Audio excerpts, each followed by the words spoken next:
Contrairement aux autres intervenants, qui sont tous spécialisés dans le monde du cheval,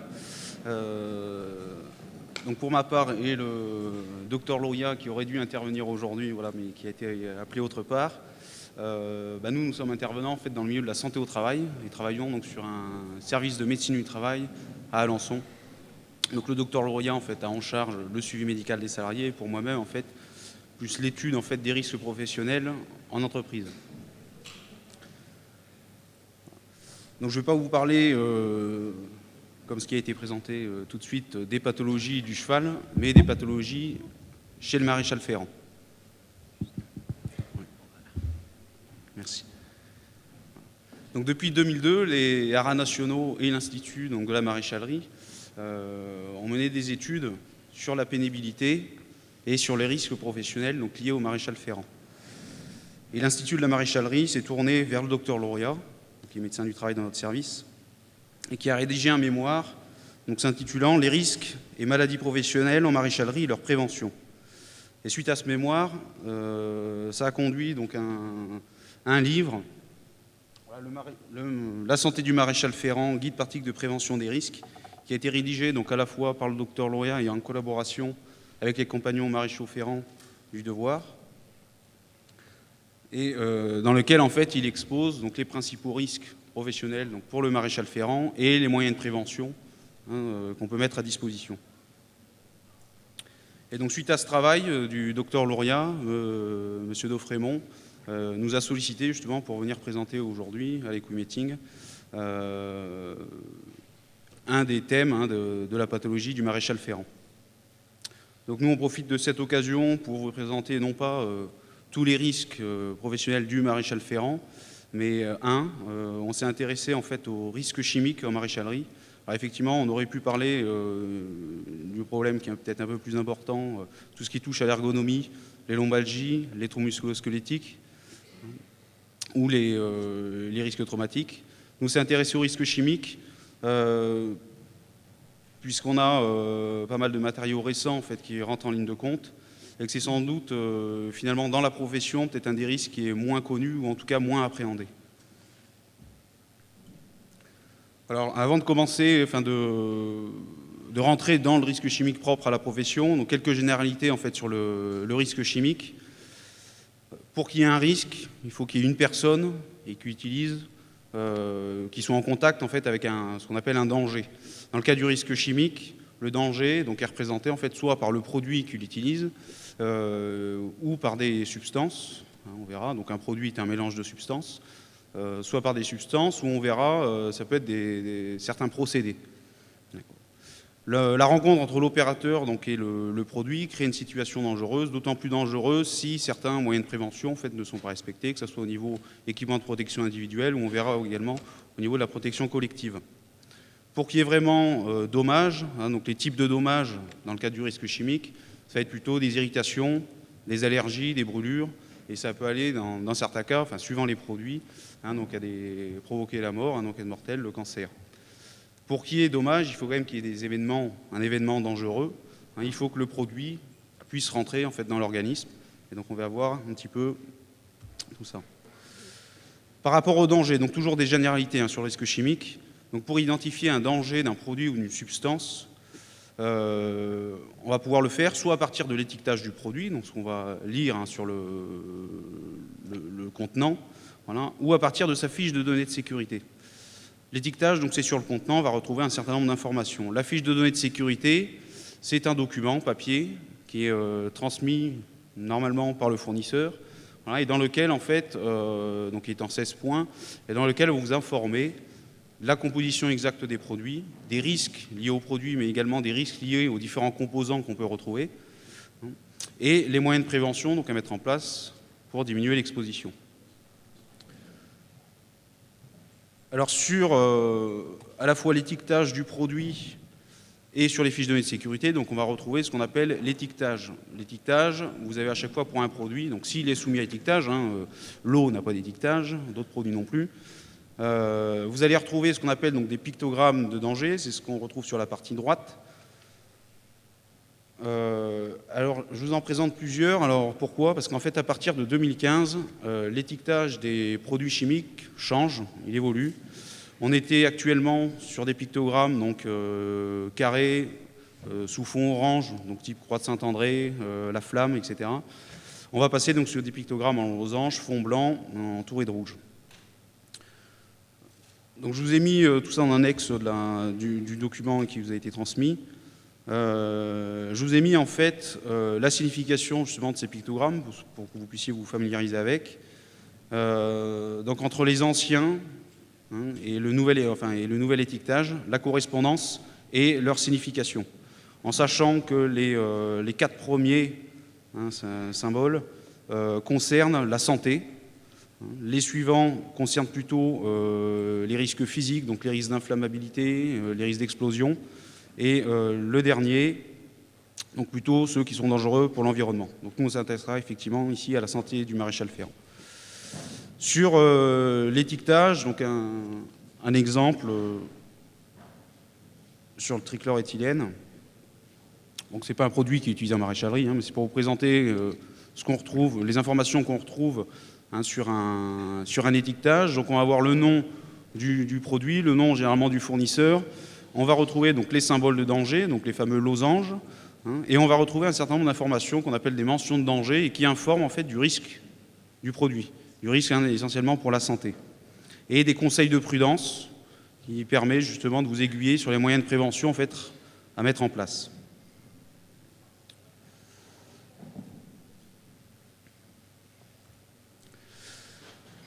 On a parlé de l'événement dangereux, donc en fait comment le produit va rentrer dans l'organisme. Alors il a différentes voies de rentrée en fonction du produit, donc par voie cutanée, donc par la peau, par voie respiratoire, le nez et les poumons, ou par voie digestive, donc là c'est plus par ingestion, donc c'est le cas un peu plus rare. Voilà. Les effets du produit auront des effets sur le premier contact, c'est-à-dire par exemple voie cutanée, donc sur la peau, des phénomènes d'irritation, des phénomènes d'allergie. Et en fonction du produit, sa capacité à rentrer dans l'organisme, donc ça pourra aller plus loin, justement, pour atteindre justement le sang et par la suite avoir des effets donc, sur le système nerveux, sur le rein, sur le foie.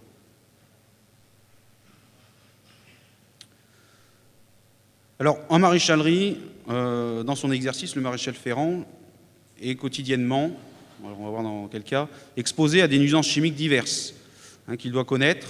Donc au travers justement de la lecture de l'étiquetage, la connaissance de l'étiquetage, la lecture des fiches de données de sécurité que je vous ai présentées, donc pour mieux justement préserver sa santé. Donc les produits, il peut s'agir de substances comme les résines, comme les silicones, comme les solvants ou autres, mais également des produits de dégradation. Donc les produits de dégradation, ça peut être des fumées de combustion, des fumées de corne, des fumées de soudage, des poussières métalliques, on verra des fibres. Alors concernant les résines, donc elles sont principalement utilisées pour les fixations de sème, la réparation, modification d'un sabot, pour le collage des fers, l'exposition aux résines. Les résines pénètrent principalement, soit par voie, ont un effet principalement par voie cutanée, respiratoire et ou oculaire, donc soit à l'occasion de la préparation elle-même de la résine, s'il y a préparation, au moment de l'application. Donc ça, c'est le produit qui va avoir un effet à ces moments-là. Ensuite, au moment du ponçage ou du rabotage, ce n'est pas le produit en lui-même, mais c'est les poussières de friction, donc les produits de dégradation en fait, de la résine, qui aura un effet sur l'organisme. Le danger des résines, alors de manière générale, les résines ont une toxicité commune. On verra qu'en maréchalerie, donc on a différents types de résines qui sont utilisées. Le docteur Loria, justement, dans son rapport sur les risques professionnels, donc, donne justement les principaux dangers des résines, que sont en fait l'irritation, les allergies donc respiratoires ou cutanées. Dans certains cas, notamment quand il y a pose de fer à chaud sur de la résine, on peut avoir des produits de dégradation thermique, donc au-delà d'un certain nombre, donc généralement à partir de 350-400 degrés. Dégradation thermique qui, on verra pour les résines polyuréthanes, présente un risque un peu particulier dans le sens où on a présence en fait dans ces résines-là de ce qu'on appelle des isocyanates qui sont classés comme étant cancérogènes. Alors pas tous les isocyanates, certains le sont, donc précaution à prendre à ce niveau-là. Autre danger, donc c'est ce que je vous disais tout à l'heure, c'est au niveau du rabotage ou du ponçage du sabot. Il peut y avoir quand il y a des résidus de résine, donc il peut y avoir en fait émission de poussière plus ou moins toxique en fonction du type de résine utilisée. Autre chose, c'est que les résines en fait ont une composition. On retrouve ce qu'on appelle des initiateurs et des durcisseurs. Les initiateurs, donc c'est principalement ce qu'on appelle des peroxydes. Ils sont essentiellement donc irritants pour les yeux, irritants pour la peau, corrosifs, allergisants. Dans le cas de durcisseurs, donc on retrouve principalement ce qu'on appelle des amines. Celles-ci donc provoquent des dermites allergiques, donc pour la peau. Peut provoquer donc au niveau des voies respiratoires de l'asthme. Et pour certains amines également sont classées cancérogènes. Alors je précise bien, ce ne sont pas les résines qui sont classées cancérogènes. Les résines sont principalement irritantes ou allergisantes, mais certains de leurs composants à l'état pur peuvent être classés cancérogènes. Concernant les résines époxydiques, le principal effet, c'est l'irritation, sensibilisation cutanée, voire oculaire. Pour les résines polyuréthanes, ce qui ressort, enfin le principal risque, elles sont bien sûr irritantes également, mais ce qui ressort, c'est surtout en cas d'application à chaud. Il peut y avoir des fumées riches, donc ce que je vous disais tout à l'heure, en isocyanates, qui sont classés cancérogènes, mais également donc, irritantes et sensibilisantes pour les voies respiratoires et oculaires. Pour les résines métacrylates, il peut y avoir des manifestations cutanées de type irritation, oculaire et ou respiratoire. Dans l'étude du Dr Loria, c'est livre qui est destiné à tout maréchaux ferrant, qu'il soit jeune ou plus ancien, avec plus ou moins d'expérience. Donc il y a un listing justement des principales substances qu'on peut retrouver, substances à risque qu'on peut retrouver dans les résines. Alors comment justement se protéger des résines? Alors comme toute la prévention, on privilégie d'abord les moyens de protection collective avant d'utiliser des moyens de protection individuels.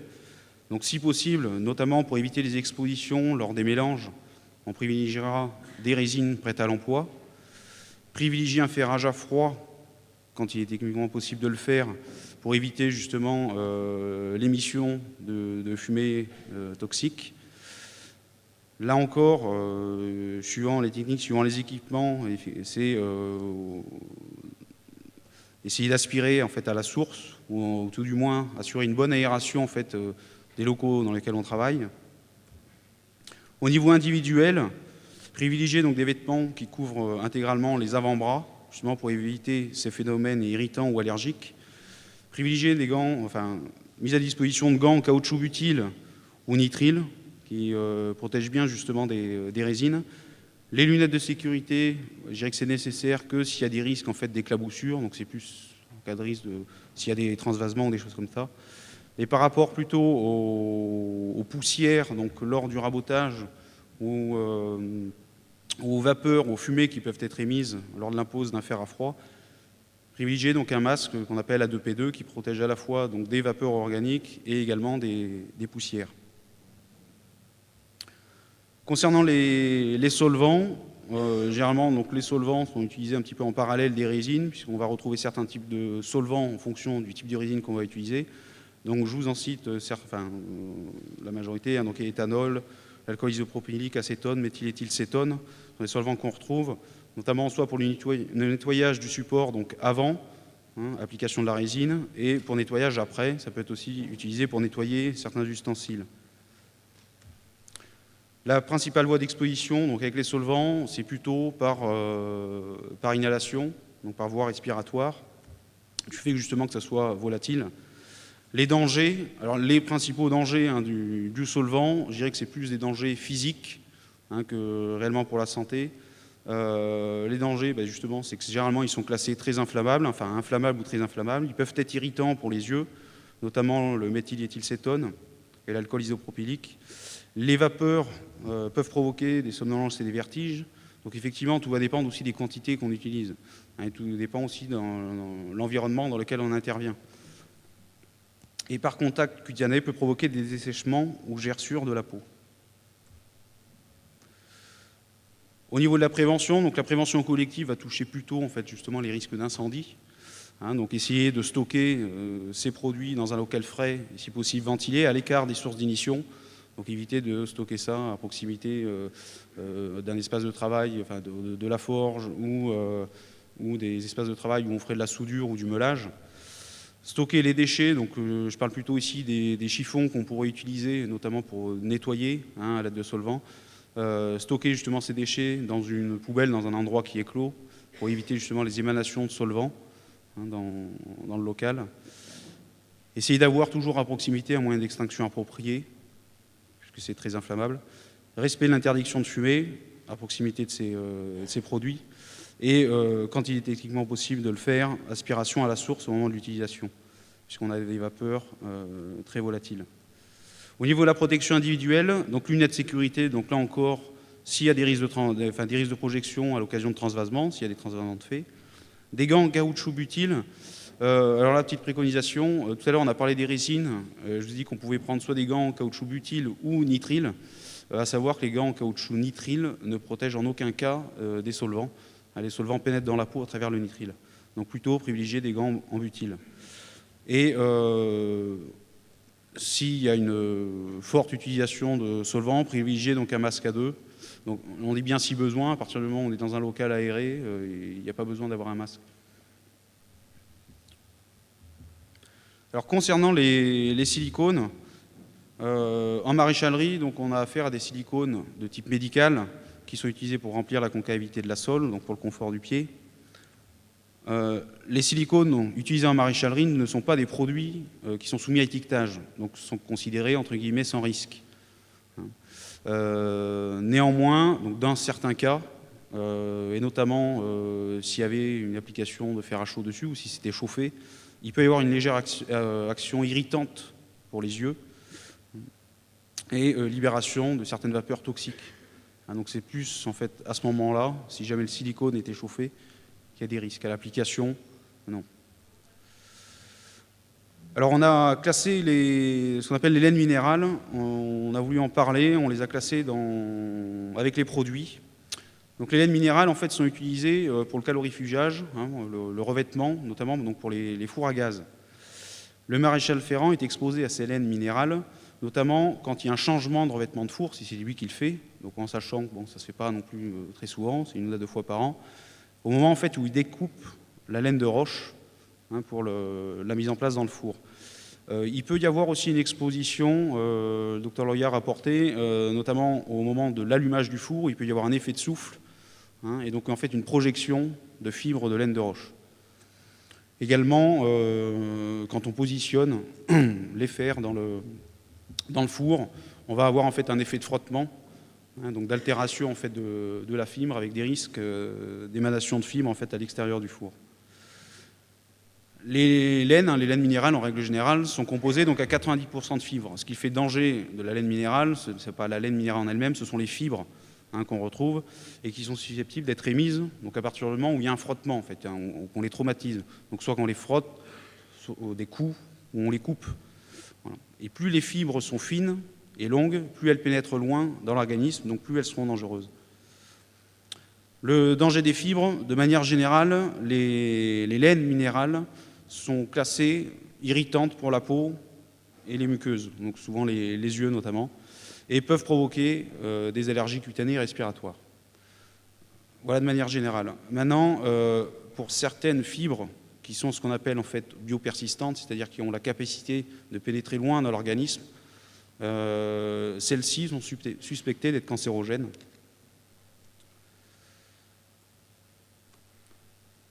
Alors pour se prémunir du risque lié aux laines minérales et à leur manipulation, donc là également, pour tout ce qui est revêtement de four, il existe des kits qui sont prêts à l'emploi. Donc c'est à privilégier, ce qui va permettre d'éviter certaines découpes. Pour les fibres, si possible, je dirais que c'est un peu comme chez soi, quand on utilise de la laine de verre ou de la laine de roche, on essaie de les déballer au dernier moment pour éviter en fait l'émission de fibres dans l'atmosphère. Jeter les déchets dans les emballages fermés, donc là pour la même chose, éviter que les fibres se dégagent dans l'atmosphère. Dans la mesure du possible, garder au plus propre la zone de travail, en évitant en fait tout ce qui est balayage ou nettoyage à la soufflette, puisqu'on va mettre en suspension ces poussières et ces fibres, Donc, généralement, concernant ces laines minérales, on privilégie plutôt des aspirateurs. Alors, ce n'est pas un aspirateur lambda, c'est souvent des aspirateurs qui sont munis de filtres particuliers, qu'on appelle filtres H, et qui permettent de filtrer en fait, les poussières les plus fines. Ou alors, autre technique, si on n'a que le balayage, c'est humidifier les sols.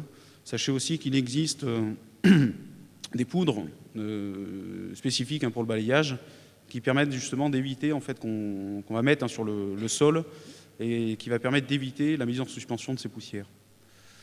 S'il y a des coupes, privilégiez un outillage manuel plutôt que de la découpe électrique, par exemple, où on va avoir en fait beaucoup plus de frottement et donc beaucoup plus d'émissions. Concernant la protection individuelle, donc quand il y a manipulation de laine minérale, privilégiez des vêtements amples et qui couvrent entièrement le corps, notamment au niveau du cou, des poignets et des chevilles. Des lunettes de sécurité, notamment par rapport au risque d'allergie des muqueuses, et porter les masques P2 qui protègent justement efficacement des poussières, et notamment des poussières fines. Une attention particulière donc, lors du travail à la forge, donc, lors du démarrage, si possible, s'éloigner ou éviter d'avoir les voies respiratoires en fait, dans le flux des fibres qui pourraient sortir. Donc voilà pour les produits qu'on utilise en maréchalerie. Il y a d'autres produits, je dirais, qui peuvent être utilisés par le maréchal ferrant, mais on est plus dans le soin, on n'a pas voulu l'aborder. Maintenant, on a d'autres produits, ce qu'on appelle les produits de dégradation, qui ne sont pas des produits qui sont contenus dans un contenant, qui sont étiquetés, donc en fait, on n'a pas forcément connaissance de ce danger. Un des premiers produits de dégradation, donc ce sont les fumées de forge, qu'on retrouve notamment dans les forges à charbon, où le maréchal ferrant, donc, enfin, pour tout ce qui est produit de dégradation, on va voir, donc ça va concerner des fumées, des poussières. Le risque, donc c'est surtout, les voies d'entrée dans l'organisme, donc c'est surtout par voie respiratoire, d'autant plus que le maréchal ferrant, on va voir, a régulièrement en fait, le nez au-dessus du flux ascensionnel de ces fumées ou de ces poussières. Donc pour la forge à charbon, donc il y a émission de fumée lors de la chauffe du fer. Les dangers, c'est qu'à l'occasion de la chauffe du fer, donc on a des fumées de combustion et on a des fumées de décomposition thermique du fer, du matériau. On retrouve donc des fumées de décomposition du charbon et des suies qui sont classées cancérogènes pour l'homme. On peut retrouver, donc en fonction de la combustion, du monoxyde de carbone qui est asphyxiant. Donc bien évidemment, tous ces fumées tous ces produits de dégradation auront plus ou moins d'incidence en fonction du lieu dans lequel vous travaillez. Plus on est confiné, plus il y a de risques, plus c'est aéré, mieux c'est. Donc le monoxyde de carbone, asphyxiant, les oxydes d'azote qui sont classés irritants, et on peut retrouver certains hydrocarbures aromatiques qui, pour certains, notamment le benzopyrène, sont classés en fait cancérogènes. Généralement, les HAP, on ne les retrouve pas à chaque fois. Tout va dépendre du type de revêtement, du type de métal qu'on retrouve. Parmi les produits de décomposition, on retrouve également les poussières à la forge, donc qui peuvent être émises soit à l'occasion du martelage, soit à l'occasion en fait, du meulage du fer. Donc on parle de poussière de fer. Donc là également, exposition par voie respiratoire. Ces poussières de fer et ou d'aluminium, si vous utilisez également des fers en aluminium, sont classées donc probablement cancérogènes et ce qu'on appelle carcinogènes. Carcinogènes, c'est-à-dire qu'elles facilitent en fait, l'action d'autres substances cancérogènes.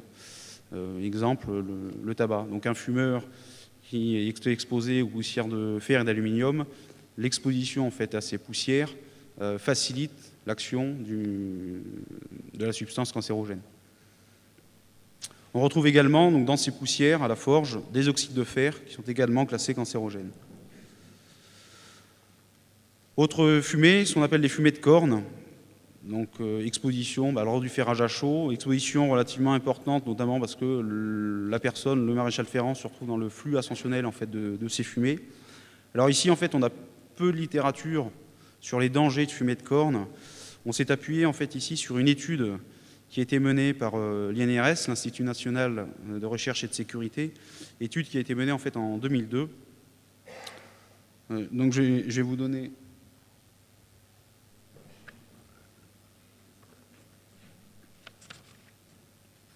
Donc là-dessus, les résultats de l'INRS. Donc en fait, ils ont fait des essais en laboratoire et essayé de chercher quel type de substance on pouvait retrouver. Donc, je vous en donne quelques-unes.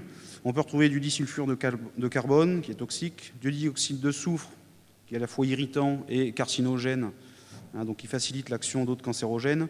On peut retrouver de l'acrylonitrile, qui est cancérogène. On peut retrouver de l'isobutène, qui est cancérogène, du benzène, cancérogène, et on retrouve un certain nombre en fait, d'irritants également. Ça ne veut pas dire qu'on retrouve dans toutes les fumées de corne tous ces produits. Ce sont des substances qu'on est susceptible de retrouver. Ce risque d'exposition aux fumées de corne peut être majoré en fonction du temps d'application du fer sur le sabot.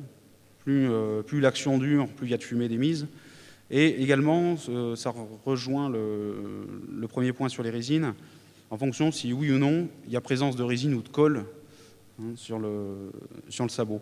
Puisque là, en l'occurrence, on va chauffer la résine, donc en fonction de la température du fer, on peut avoir des fumées donc, toxiques d'émise.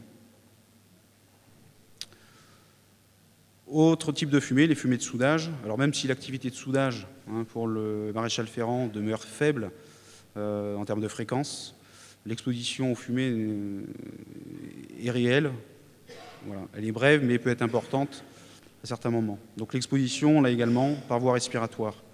La toxicité des fumées de soudage dépend principalement du métal d'apport, donc soit de la baguette qu'on utilise, du fil qu'on va utiliser, également du gaz qu'on va utiliser, si on utilise un gaz, du métal de base, donc si c'est du fer ou de l'aluminium, et du revêtement qu'on pourrait retrouver sur le fer. On retrouve principalement, donc, concernant les fumées de soudage, des vapeurs de décomposition ou des vapeurs de combustion, en fonction de la température de soudage.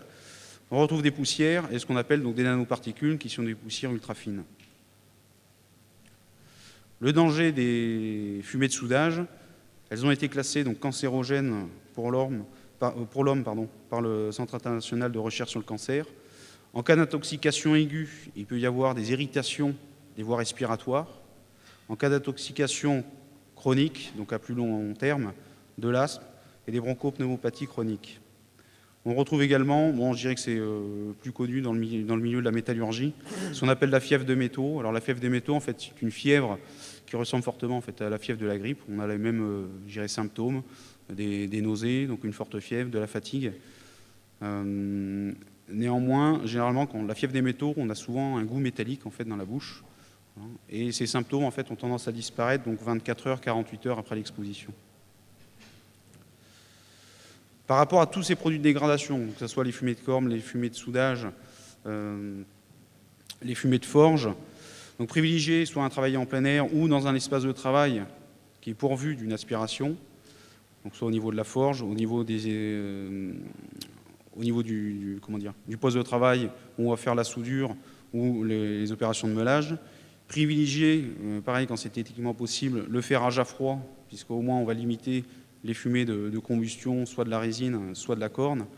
Pour le ferrage à chaud, un parage préalable le plus précis possible va permettre de diminuer en fait, le temps d'application du fer et donc de diminuer l'exposition. Et là encore, comme pour tout ce qui est poussière, nettoyage régulier des postes de travail pour éviter la mise en suspension, notamment des poussières, donc si possible à l'aspirateur. Et si ces moyens de prévention collective ne sont pas suffisants, donc un masque adapté, qu'on appelle P2S, P2 pour la poussière, S pour les fumées.